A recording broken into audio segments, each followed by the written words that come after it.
Okay, we said recording in progress, so here we go.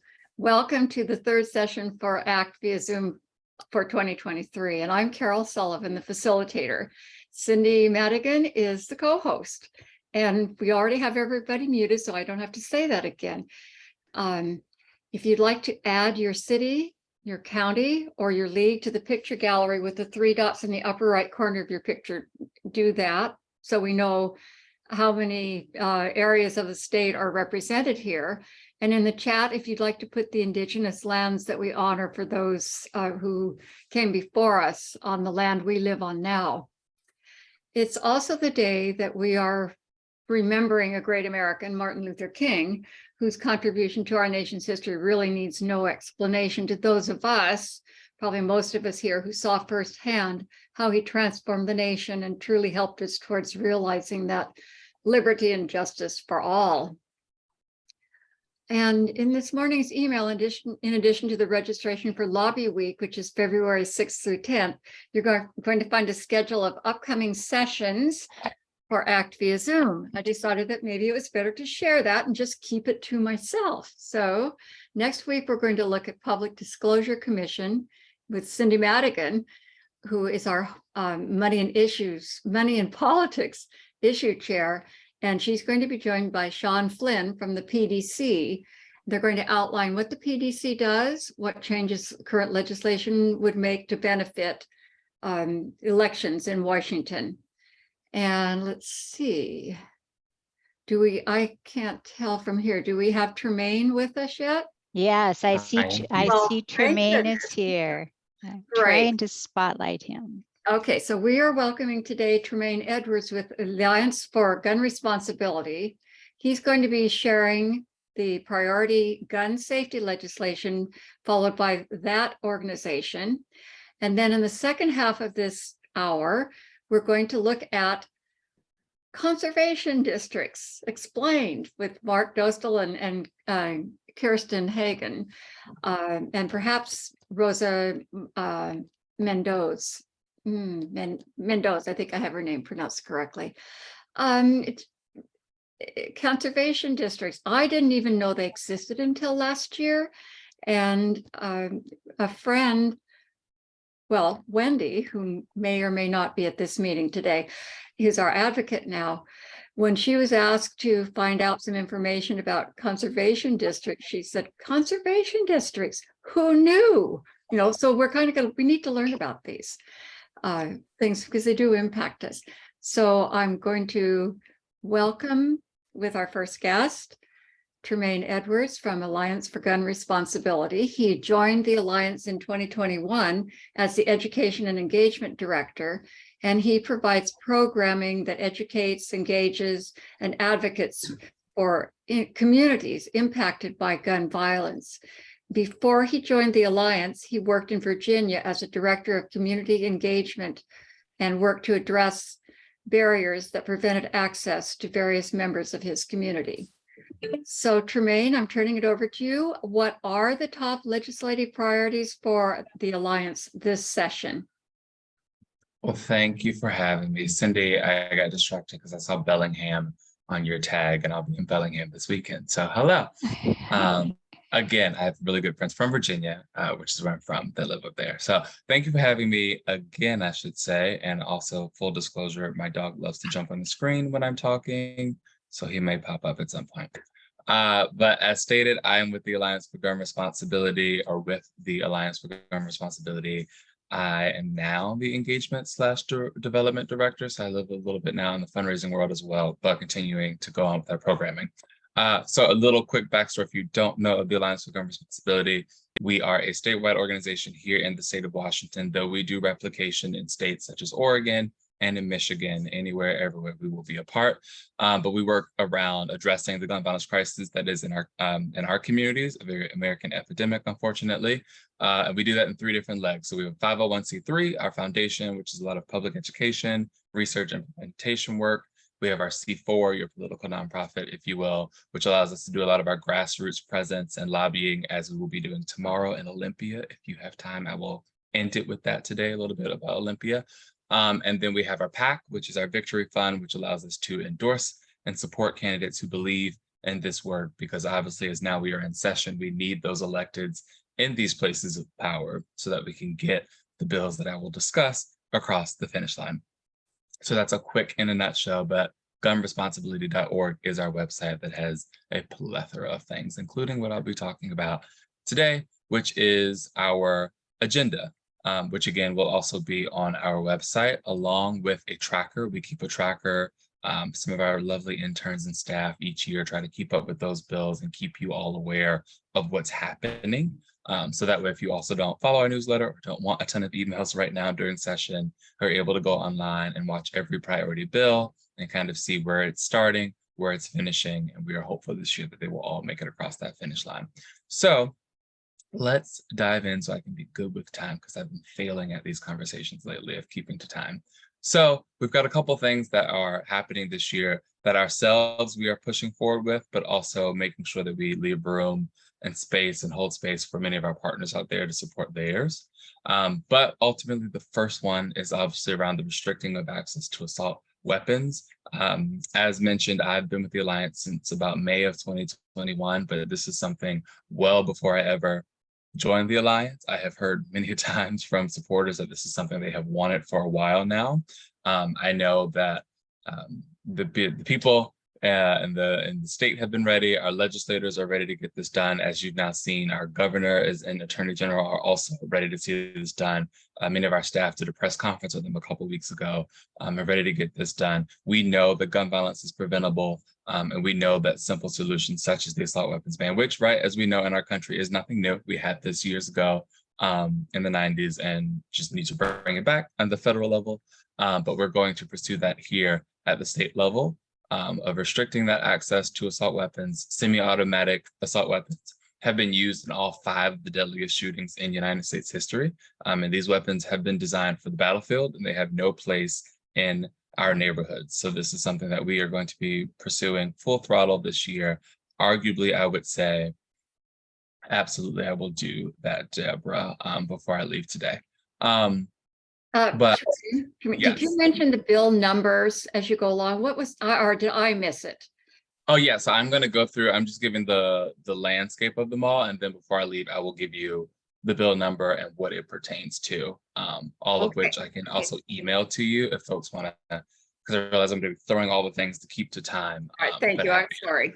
No, you're good. I will send it as well, because I realize I'm going to be going through it quickly. And I will also post our URL for our website, which will have the tracker, will have everything that I'm stating, and that tracker will have each name of the priority. It will have the bill number, and it will kind of give you a live action as we're going through session where the bills are. Let's see, but suffice to say that this is the top tier priority this year. Just like last year's session, we had high capacity magazines. It's kind of the top tier thing we wanted. We want all these things to get passed. We feel good about all these things getting passed, but the restrictive access to assault weapons is certainly the number one thing we are spearheading this year. Another will be establishing pathways to justice for gun violence victims. Federal law has shielded the gun industry, dealers, and manufacturers from nearly all accountability for the danger and damages their products cause. And so Washington has the ability to hold these industry members accountable by ensuring a level playing field for responsible industry members, incentivizing safe and responsible business practices, and establishing a pathway for individuals to seek justice in court for harms caused by the industry. We're also going to be going to require a permit to purchase of firearms. The permit to purchase systems require a comprehensive background check, safety training, and a waiting period to purchase a firearm. And states with the permit to purchase laws have lower rates of firearm-related death, lower rates of guns diverted to criminals shortly after a retail sale, and lower rates of guns exported to criminals in other states, which especially in this country without too many federal laws, that is sometimes the biggest issue, is people can jump across the state line. So trying to, as many ways as possible, to minimize gun violence. We'll also continue to protect progress and continue momentum in our state. You know, Washington continues to build and must continue to build on its recent strides to preventing gun violence by continuing to closing dangerous loopholes, continuing to extend purchase requirements to all firearms, continuing to align victim protection processes, and strengthening our volunteer waiver system. We're also going to continue to reject armed intimidation. I don't think any of us want to be reminded of January 6th, but it is the constant reminder of why we need to continue to reject armed intimidation, especially in the democratic process. That's not how we do democracy. That's not how we should start doing democracy. But the carrying of firearms in public places greatly increases the possibility of deadly violence and produces a chilling effect on daily life. Washington needs to continue to expand its existing safeguards to include prohibitions on concealed carry and apply them to more public spaces to help reduce the risk of political violence by removing firearms from dangerous situations. Not so much a bill number, but also we're going to continue to advocate in investing community-based programs and public education. So the state must continue to invest in community and public education work to supplement and strengthen the legislative process. Washington a few years ago created the Office of Firearms Safety and Violence Prevention, and so now it must continue to expand that funding to fully fund that office to continue to support the on-the-ground work in disproportionately impacted communities especially. And second, the state must continue to make meaningful investments in public education efforts, including executing public education campaigns around safe storage practices. Speaking of Virginia, nobody wants what is happening in Virginia right now to continue to expand out, where 6-year-olds have firearms for the lack of safe storage and cause harm at school to their teachers. But also being able to talk and work more around IRPO training laws for law enforcement and court personnel, but also ensuring our schools can serve as a source of information for families about the risk of firearms. Again, not to beat a dead horse and talk about my state. It's not usually something that I would like to attached to my state, but we're in the news, so it's a thing right now where 6-year-olds are getting, hands on their parents' firearms for the lack of safe storage, right, for the lack of education that needs to happen in those homes, and making sure that those areas have a source of information, have the resources. And then last but certainly not least, addressing inequitable and biased policing. So in this realm, also having the Alliance continue to support the individuals and our coalition members of leading the way in building on recent progress to reduce police violence. We also talk about gun violence, so this organization that includes police gun violence, and making sure that we're increasing accountability and transparency and setting clear guidance for law enforcement and improve access to justice. So I'm going to switch over. I've kind of given the law of the land and give you the bill numbers that are coming up. I mentioned, right, the investing of community-based programs in public education. If you today are a part of an organization, and you get permission from your organization to sign on, of course. We have a funding letter that we're hoping to finish out this week, where we're going to send to several committees in the legislature, where we are advocating for up to $30 million for the Office of Firearms Safety and Violence Prevention to be fully funded so that it can continue the work that it does. It can continue to help with grant making with many of these boots on the ground, if you will, organizations. So again, I will also share that along with our URL for our website, but I just always put the heads up there that if you would like to sign on a representative of your organization, make sure that you get permission from your organization before signing on. So I have many tabs on my screen. Speaking of bills, just an also flag that we will be in Olympia tomorrow. Some of these bills, many of these bills will be actually heard in a public hearing. But as we're talking about our bills, we've got quite a few, which again, I will share after, and it will also be on our website. But the ones, especially that we are monitoring, we've got HB 1143.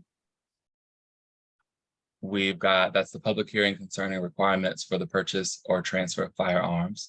We've got HB 1144, public hearing. Oh, that's a smart idea. Thank you for the person who put that in the comments. I can show the overview tracking of all the bills. Let me do that. Let me see here.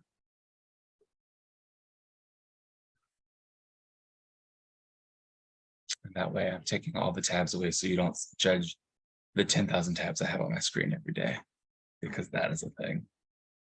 All right, let's see. And make sure I give you the right screen.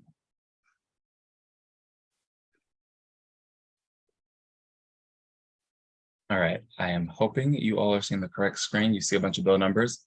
Perfect. Great. Well, then you can see them all here. This is the overview of the ones that we are tracking. HB 1064, you see they're creating a school safety capital grant program. You'll also see kind of priority-wise where we are looking at them differently. HB 1130, protecting public safety by establishing duties of firearm industry members. HB 1139, addressing harassment of election officials. Again, so me giving that overview was kind of giving the gloss over of like, I'm going to throw a lot of bill numbers at you, but they all culminate under these themes. So I kind of gave you that gloss over of the theme because there are a lot of bill numbers, but all those bill numbers kind of correlate with these various places. So you've got 1143 concerning requirements for the purchase or transfer of firearms. HB 1144 enhancing requirements for the purchase or transfer of firearms. HB 1161, I'm going to sound like a broken record, but the amount of times I say HB, concerning persons convicted of violent offenses with firearm enhancements. 1178, concerning local government authority to regulate firearms. 1180, establishing firearms related safety measures to increase public safety. 1195, prohibiting the open carry of certain weapons in public parks and public hospitals. Again, as I'm starting to say some of these, hopefully they're sounding familiar as I go along with the themes that I mentioned around rejecting armed intimidation, purchase, requiring the permit to purchase, continuing to progress or protect the progress and continue momentum of safeguarding spaces. So as you're hearing some of this, hopefully you're hearing the overlapping theme that I gave. 1207, preventing and responding to harassment, intimidation, bullying, and discrimination in schools. 1240, establishing firearms related safety measures to increase public safety. SB, we switched over from HB, SB 5006, clarifying waiver of firearm rights.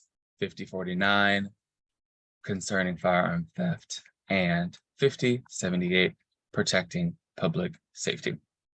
So those are the laundry list of things that are coming up for us for this upcoming session. It is quite a lengthy list, thus me usually giving that one-pager overarching theme of all those things live under some land of continuing to look at ways that we can continue to safeguard public spaces, ways that we can continue to educate others, any way and every way that we can find a way to minimize gun violence in our community. Those bills are reflective of that. But again, the biggest ones at the top of the list, which is, I do believe, 11, I forgot, I think it's 1180, is assault weapons ban, permit to purchase, and the establishing pathways to justice, which allows community members that impacted in our community to hold the industry accountable. So that is our laundry list of things. Again, I will share our website so that all of those bills, which will continue to have the bill number, what that bill number means in terms of what I've just mentioned, and it will give you a live tracker throughout the legislative session so that all those things that I've listed that are bill numbers, you can go to the website on a daily basis and be able to see where they're at in their chambers, where they're going along, if they're in committee, if they're hitting the floor as well. Carol, yes. Yes, I'm wondering, Tremaine, if you have a way, would you have a way to go on screen share and get us to the Alliance website? Could you show us if you have an take action page? Could you show us that? Because as yet, we don't have, in the league, we don't have a way to take action on any of this legislation yet. I'm hoping we'll be able to add it to our repertoire, but we don't yet. So if you could do that, I think that would be most helpful. Absolutely. So I can go to our website right now. Let me go back. It's the joys. I tried putting the website in the chat and I can't do it. So it's pretty easy, but I can't seem to manage it, but you can at least show us. Here, I think, joys of trying. I rarely share my screen with my monitor up, so it's a new journey of working my own computer. Can you see that? Hopefully you don't see all the tabs. That's good. So this is our website. You'll see gunresponsibility.org. The quickest ways right now to take action that are on our website. You'll also see here where it's got our 2023 policy agenda. And if you do that, it takes you here where you can see all the things. that are listed. Again, the general summary that I gave you. But when the tracker is up, the tracker and all those bill numbers will be listed, and you'll be able to see 1180 or 1143, what that means and where it's at in its current stage in Olympia in the legislature. But right now it's kind of gotten you here of just the overarching theme of all our bill numbers culminate to these various spaces. And then also, if you have curiosity of looking at all the past ones, you can go back a couple of years and look at all of them. So that's that. But I think we're back. If we are looking on my screen, you're back to the main website. The biggest take action right now is the ban assault weapons. So if you were to click that, it will take you here, and you're able to sign on.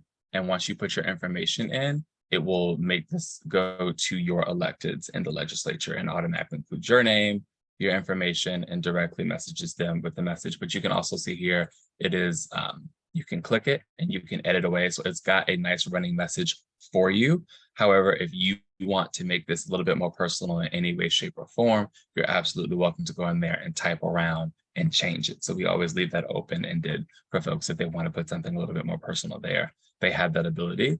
Outside of that, I would say we obviously during session, it's the fair warning. We like to give people, session is probably time we bug people a lot through phone calls, through text messages, through emails. So depending how much of that you want to get during the take action season, you can also go up here to act.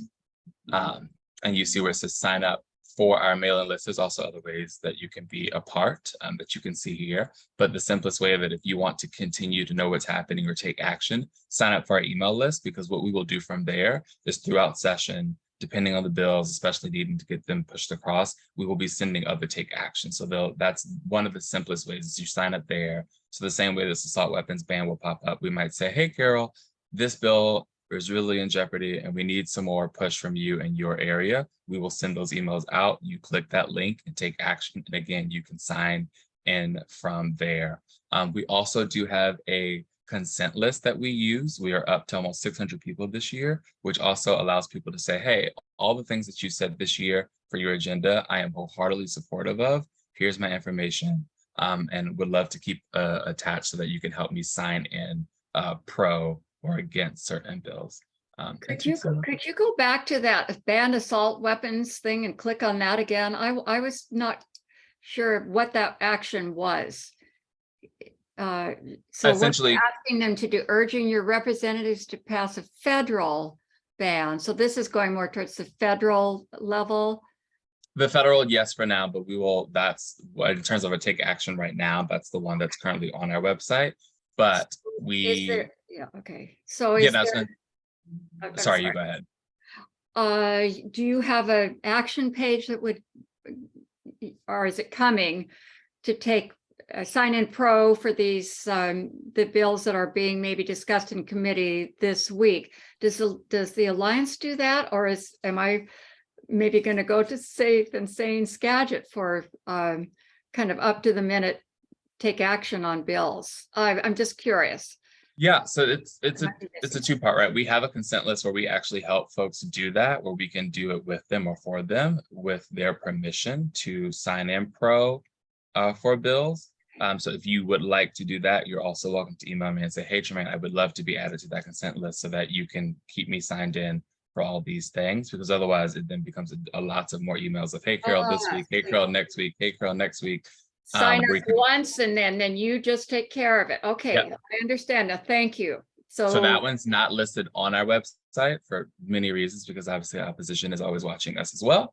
But if that is something of interest to you, you most certainly can message me and say, hey, I would love to be a part of that so that you have my consent, move forward, do the Great Commission. But outside of that, I would say if you go to our website where it says act, you sign up for our email list, that is going to be where a lot of the take actions come from there, because then we will be calling people, we will be texting people, we will be emailing people. And that will, as bills come along, we will say, hey, we're going to Olympia. Would you like to come? RSVP. So we just sent one of those out like this about a week and a half ago. We're saying, hey, we're going to Olympia on Tuesday to hear these bills. Would you like to come? RSVP and take action with us. And we'll be lobbying, going out there to meet with legislatures. But then outside of that, if you sign up, which again on our website is under the Act, sign up on our email list, that allows you to keep aware of when we do ask you to take actions, because that is how we contact a lot of people, is we'll send an email and say, hey, sign this, to send out a message to your elected to say, hey, please prioritize this or please pass this, because sometimes depending on the bill, right, it might not be going along the way we need to, or we might need to, I want to say speed it up, but to encourage your legislatures, right, to get things passed, that will start to then, depending where you are, email folks and say, hey, your legislators would really love to hear from you. Could you click here? And be able to do so. Oh, perfect, Paula. Barnes is here. Lovely. Yeah, people are going to be very early tomorrow in Olympia. I will be there probably drinking coffee, and I'm not a coffee person, but 5:30, it's going to be early. I think that is I think the big outside of that, I have to, because you all can see that now. I know we are in Olympia tomorrow, and we are, as Paula just mentioned, and we're going to be there.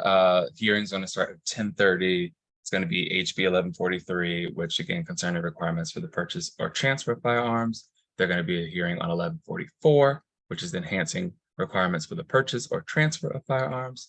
1178, which will be concerning local government authority to regulate firearms, and 1240, which will be establishing firearms related safety measures to increase public safety. So tomorrow, those bills will be up front and center first in the House. We've got time. Oh, we've got time for just a couple of questions. If anybody has a question they'd like to ask of Tremaine, because this is a split session, and I'm sorry to interrupt. You're all good. If anybody has a question, there's a question in the chat. How? Okay, good. You put your email in there. How do we write you to sign up to give our permission? If you would like to be on that consent list, and I mean, the perk is it saves you some time during session. Just email me, and then I can go from there to connect you with our field organizer who kind of womans that team and womans that list throughout session. I'd also like to suggest that Julia Hurd or someone from Safe and Sane Skagit put contact information for that group as well, because coming from Skagit County, I know that's a very active group, and and you might find some information there too. Not that the Alliance isn't who they get their information from, but it's shared in a different way. Yes, thank you, Julia. She put in the chat, here's a way to support the banning assault weapons with the link, sign in pro to comment. And there's an email address for Safe and Sane Skagit at gmail.com. And we love Safe and Sane Skagit. I'm always trying to say words correctly as I'm from Virginia. We're very appreciative. Yeah, I think there is that truth too. Yes, we may be the Alliance, but the power in local chapters, local community groups, where everybody knows a little bit people differently, makes the work much easier. And truly grassroots, this work is grassroots. We are the Alliance. That means we are allied with all of our members who make this work possible. So I am but a vessel. And I want to thank you so much for being here on behalf of the Alliance for Gun Responsibility. And I'm hoping that it wouldn't be nice if we didn't have to have this issue on our plates all the time, but that'd be nice. That's just imagine sort of thing. So well, my last plug is if you can come to Olympia, please do, because the opposition will be there and they are doing everything in their power tomorrow to be loud. But we know that in the state of Washington, we have the majority, and we need to show that tomorrow, as it's been a while since we've been in person at the Capitol. Thank you so much, Tremaine, for being here with us this morning. Appreciate it. And we'll look forward to lots of good things to come out of Olympia this year. Got our fingers crossed too. Thank you. And now I'd like to welcome the King County Conservation Program Manager, Mark Dostal, who is with us. He's going to help us learn what is a conservation district, what it does, and we're also maybe going to look at what current legislation or possible legislation might help us be more aware of this agency and make it more, we can vote on it. We can vote on it, but so many people don't know that they can vote on it because they don't even know they exist. So I'm going to, at this point, turn this over to Mark. Hi, Carol. Thank you. And I'm actually just here more as an observer today. I do work with King Conservation District as the engagement manager for our organization, but I'm actually going to turn it over to our board chair, Kirsten Haugen, and our executive director, Rosa Mendez Perez, who are going to present today. And I don't know how we do this spotlight feature, but if you can add Rosa to that, that would be great. That would be great. Thank you, Mark. Thank you. Thank you all for having us. We do have a few slides. I'm going to try to share them now.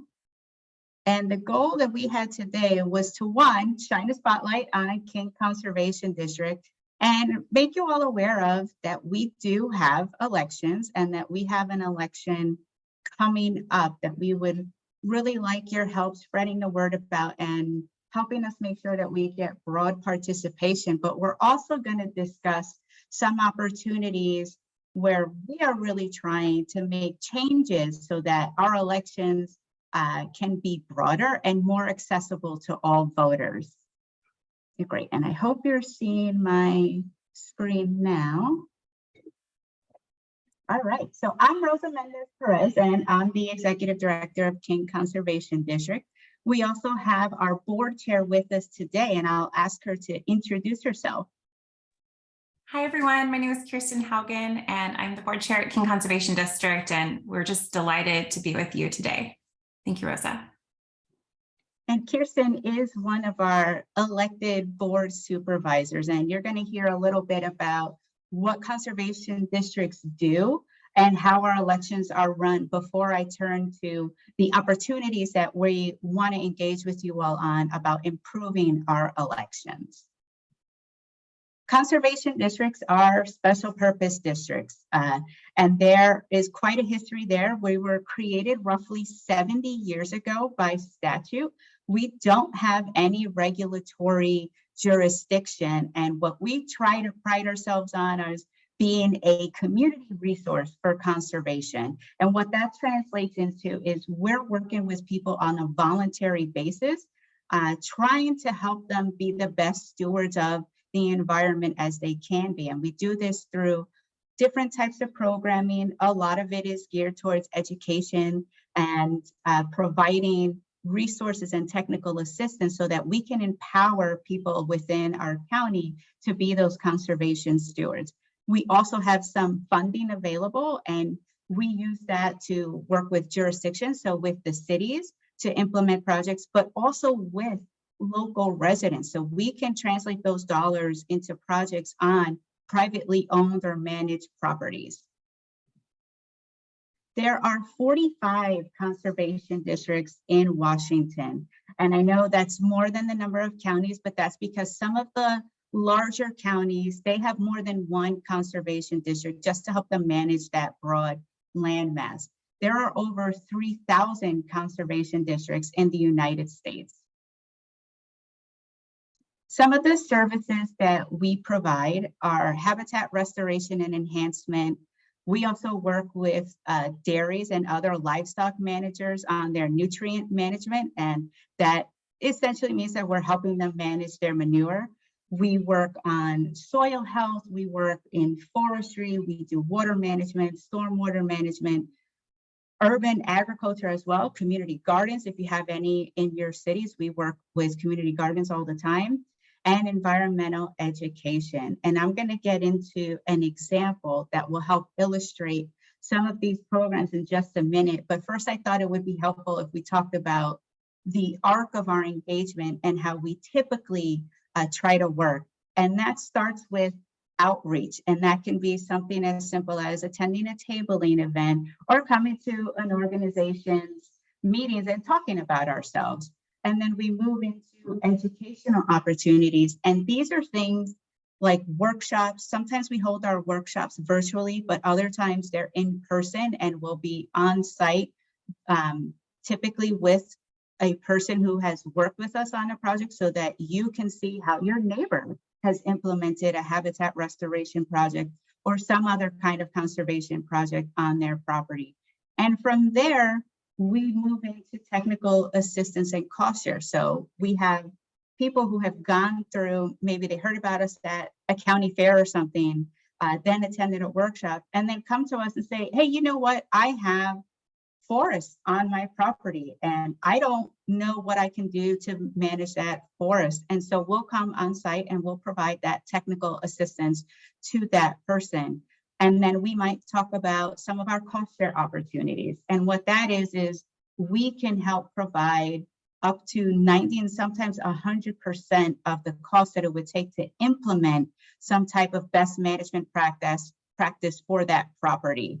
And then we go into the implementation, which is actually doing the work for the project. We do have conservation crew members that we work with, and these are young people that are really interested in the environmental field. And so we're also providing an opportunity to mentor those people as they become conservation stewards and are actually implementing projects on the ground, planting trees, pulling out invasive species like blackberries, or other kinds of projects.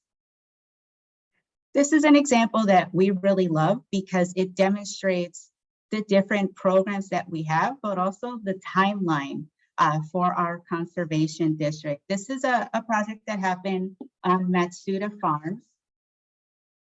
It involved a partnership that extended across our different programs, and it began actually in the 1950s with the original farm owner on his Vashon Island strawberry farm. And then in 2016, one of our other newer programs that came about after we went through a process where we wanted to hear from our community members, and they talked about our food systems. They really wanted us to be engaged with the food system itself. So that brought out a regional food system program that offers grants to help either build new production in our food system, help new farmers get started, things of that nature. And so that program supported redevelopment of 12 acres of Matsuda Farms to establish a new farm to school program that is stewarded by the Vashon Maury Island Land Trust. Also in 2016, our riparian program, and that's the program that works on shorelines, they came in with our crew and planted a 35-foot buffer around the farm's irrigation pond. And what that does is it helps to cool the water and improve habitat for our salmon. And in 2021, we continued to work with the farm heir to develop a forest health plan for 5 acres of his property that had been reforested in 2007. By working with us, they were able to develop and implement a plan that also received some cost share funding from our incentive program that will keep that forest healthy and resilient for all the years to come. We find that we're kind of a unique partner in that sense that we can do all of these different things, and it's like a holistic approach to one property.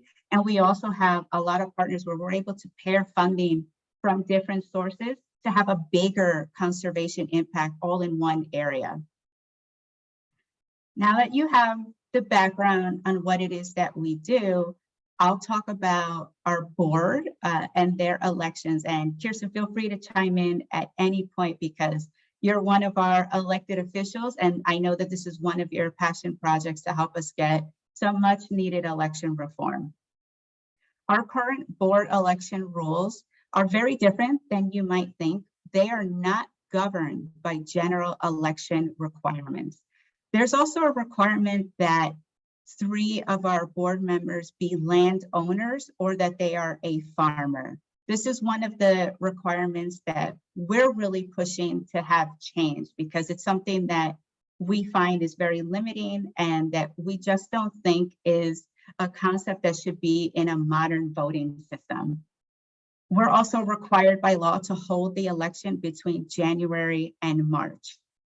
We don't have a campaign expenditure requirement. There's no financial affairs disclosure. It's a winner takes all system.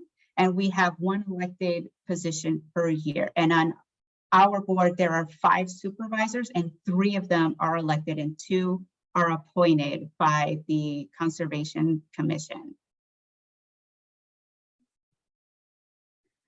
On this slide, what you're seeing is one of the other concerns that we have because our election is held at such an odd time, and because a lot of people don't know about our organization or about conservation districts in general, our voter turnout is incredibly low. This chart is actually showing the total number of ballots cast for all conservation district elections. This is not just our election in King County.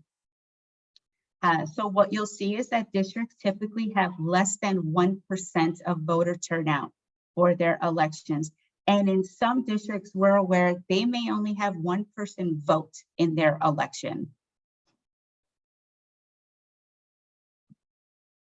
Some of the barriers we've identified to the changes that we're seeking, and those changes are, we want to be on the general ballot. And that's one of the ways that we know will drive awareness that we have an election, because it's something people anticipate. They get their ballot in the mail and they know it is time to vote, and they have a list of all the elections that are occurring on that day. But some of the barriers that we're aware of are the cost to appear on the ballot. Many conservation districts operate just on grants from the states, and they don't have discretionary funds for elections. So we know that cost is something that they're very apprehensive of. There's also a lot of cost towards driving awareness of the campaigns, because we want that voter turnout, but it does cost us a lot to do the kind of outreach to make people aware of the election. That's happening in January, February, March, and not in November. The biggest barrier, however, is that it is in state statute. So we really need the legislature's help for us to have those election reforms. We have been doing everything we can as an individual conservation district to work on improving our elections. And that includes a lot of different ways of doing outreach. One of the ones that does drive our costs a little higher is we send out individual mailers to every single eligible voter in our district. And that's one of the ways that we try to drive awareness and try to drive up the voter turnout for our elections. We also partner with some organizations to make it a little easier to vote. So we have an online ballot access. Essentially, when you receive the mailer in your post, that is your ballot. It has a QR code that you can scan that takes you right to the online ballot where you can fill it in and submit it. We're also taking on an individual effort to do some zoning within our district, and this would be creating 3 different electoral districts. That might be a way to also drive down the cost of an election, because we're not having to have ballots across the county. We'll just have ballots for that one district. It will also help us with something that we find very important, and that is representation. Right now, all 3 of our elected supervisors, they come from Seattle, but we cover the entire county, and we would love to be able to have representation from the other parts of the county as well to influence our programming and our budget. We've also been working very hard on promoting 2 different bills that will have some election reform possible for the conservation district. In 2022, there were 2 bills. One was House Bill 1652, and this would have allowed districts to choose to be on the general election ballot. There was an additional bill, and that was House Bill 1910, that would have put all conservation districts on the general ballot. It also would have removed that landowner or farm operator requirement, and it would have required public campaign disclosure. Now, those bills did not make it through, but we are aware that in 2023, 2 bills very similar to House Bill 1652 and House Bill 1910 will be introduced this session. And that takes us to looking forward. We do want to thank you for your leadership. We do have a report from 2011 that laid out all of these different concerns with the way our elections have to be run. The local League of Women Voters Seattle King County group is also hosting a candidate forum for us. And this is a great way to help build awareness of the election. And we're hoping that we can get as much help as we can to work with us at the 2023 legislature to push for these changes. And that's everything we had, and we're happy to take any questions you might have.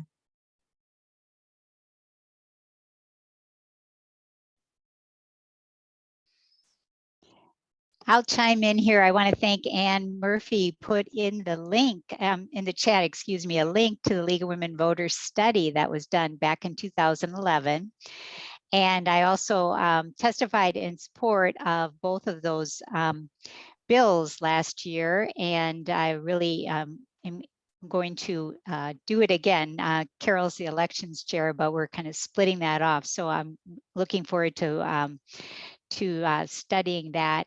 I mean, testifying on that, and then asking everyone when they get to the place where you can sign in pro to sign in pro to support that. We we heard is there's a lot of concern about costs, but one of the bills, there's a waiver in there for super small districts to be able to get a waiver so that they can do something different if the cost far outweighs the benefits. But we have several conservation districts who have lots of funding, and more conservation districts now are getting fees and that come from tax revenue. So we feel it's super important to have representation for this taxation. So it's definitely something the League is supporting, and to get all the conservation districts on the ballot. And we have another question. How do you find out when your conservation district is having their election? Are they all held between January and March? Between January and March, and we are required again by state statute to post them in, I think it's the legal section of a notable paper. So that's one place to check. Our conservation district, we have the postcard mailer. I'm not aware of other conservation districts that do that. I am aware that many of them do at least put that information up on their webpage. Thank you. I've got to say that once I was aware of what conservation districts were and that you could vote in them, I learned that you had to I learned you had to request your ballot. So I did. And I was all excited when I opened the envelope, and then I realized because I'd moved, I had asked for the wrong county. I'm on the border between Snohomish and King, and I don't remember which one I got, but it was the wrong one. And I probably got Snohomish because I am a part of the Snohomish League. So I probably asked for that one, but I'm living in King County and it didn't do any good. But it was just like one of those, well, who knew? And I just wonder how many of us are kind of going, who knew that there were conservation districts and that we actually could vote in them, and that they do serve a very vital function to our state. So this is, it's kind of picking up something that, we've not known much about. At least I maybe should just speak for myself, but I think lots of people are not aware of them. And thank you so much for helping us with this awareness. And we'll do what we can as members of the League to push the legislation forward so that these changes can be made. They certainly need to be done. So yes, and Carol asked me to share my screen. I'm going to go ahead and share my screen. Most of you are familiar with the legislative newsletter on the advocacy section of our website, and it's take a little while for it to load. So here is the you can sign up for this newsletter, and you'll get updates to this every Sunday. But you'll see here, this is where once we get bill number for this, we will put the bill number here and ask people to take action. And when you click on this take action, it'll take you right to the sign in pro sign. So we're looking forward to it. We are watching for those bill numbers. And Cindy, as soon as I thank our three guests for being with us this morning for conservation districts. Can you just demonstrate for us how easy it is to do that from the League newsletter? Yes, I will. I will. And France has her hand Oh, up. I'm sorry. Excuse No, me. that's Frances, okay. France, please go ahead. I just wanted to thank you all from the King County Conservation District. I went to one of your events where we went to see an area that was by a stream that had been helped to get rid of the invasives and stuff like that. And the woman, Ashley Allen, that was in charge of that was incredibly helpful and gave me her card and told me that she would be glad to have a team come out and look at the little stream in the back of my land. And I just want to say y'all do wonderful work. So thank you. Thank you so much. Great. And again, thank you for being here. And if you don't mind, we'll say goodbye to you and we'll switch over and see how fast and easy it is to use the legislative newsletter. Although I went through all of them last night and did every single one of them, and it took me a little bit longer because right now there are a lot of bills that are being heard in committee that you can sign in pro for. So why don't we just take one from the top here? Okay. So you'll see there's this, whoops. Yeah. You'll see that there's this button here to take action. So you just click on the take action and it takes you right to the sign in screen. So it tells you right here, you're signing in for the Voting Rights Act. And you would just put in, we're asking you in this case to sign in pro. And then you fill in your name and address and be really careful. Nobody here, unless you have permission, like Tremaine kept saying, you don't want to put your organization. You just want to leave that blank. And then you hit submit. It'll ask you to make sure you're not a robot, and then that gets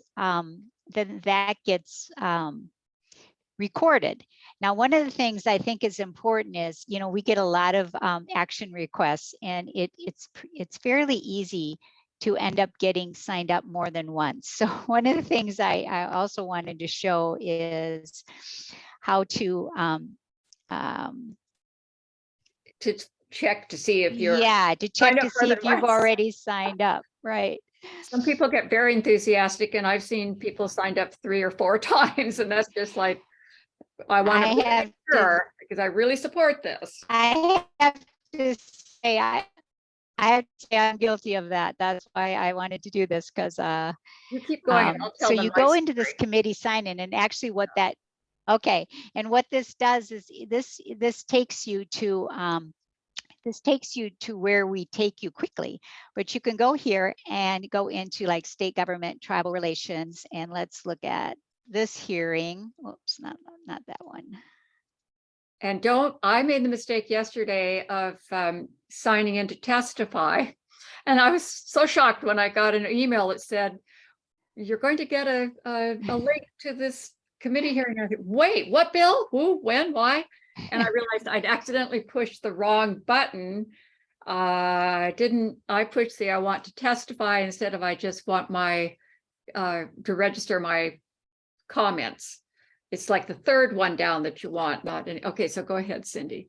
Yeah, I'm trying. It's kind of being weird. State government and elections, select committee, huh? It's been kind of funny. So let's go. I want to do for the Senate. And we have a state government and elections. And then, here's the meeting dates. There we go. Yeah. And so here's an example of online voter registration. So that's when we asked you to sign in to. So so if you click on this once, you can see down here where it says, see who has signed in for this agenda item. And as Carol was saying, these are all the, the choices you have. You can testify in person, you can testify remotely. I would like my position noted. That's the shortcut that we're sending you to. And I would like to submit written testimony. You can always feel free to do this as a private citizen. But the league issue chairs are the only ones that are going to testify on behalf of the league. So here's to see who has signed in for this agenda item. And that will show you, this is all the people who are testifying up here and their position.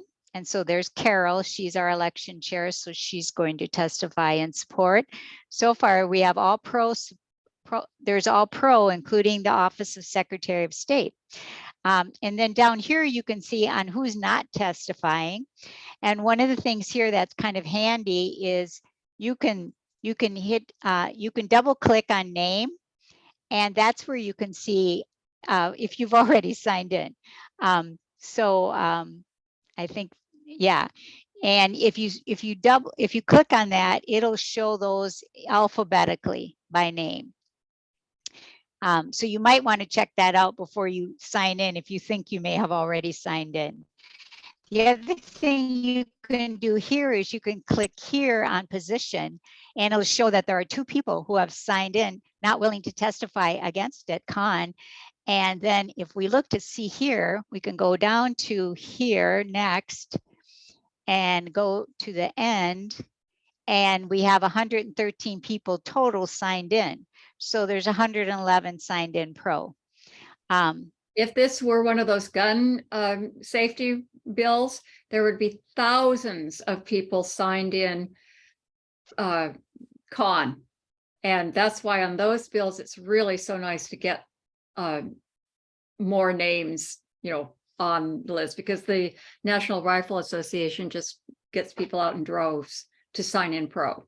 And you won't see that on any other bills, or I don't think they're on any other bills. Maybe I haven't encountered them yet, but they really do mobilize. And it is very important for people who want this legislation passed in that area to sign in pro, because they say they'll ask, the chair of the committee will ask, well, what was the sign in? And they make note of, and it's in the record, 2 people signed in con, 111 signed in pro, or whatever. So your voice does matter. They do care.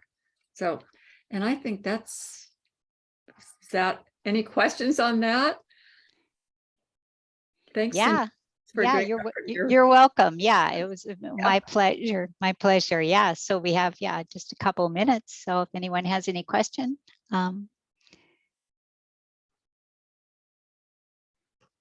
Yes, we're good. Well, in that case, we'll just call this meeting over and we will stop recording. I'm going to stick around for just a minute or 2 more.